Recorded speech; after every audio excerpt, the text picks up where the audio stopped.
আজকে তো মানুষের নারী দেখো, মোবাইলের নর্তকী দেখো, রাস্তার নারী দেখো।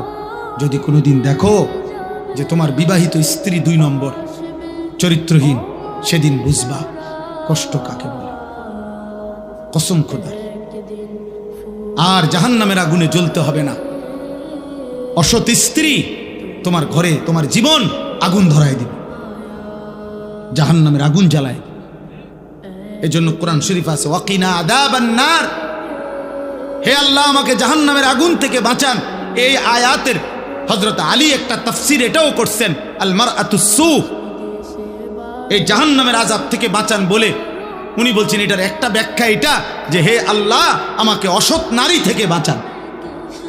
অসৎ নারী জাহান্নাম, চরিত্রহীন নারী জাহান্নাম,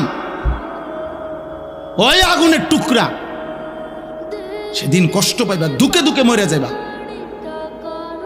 আমি বলে গেলাম।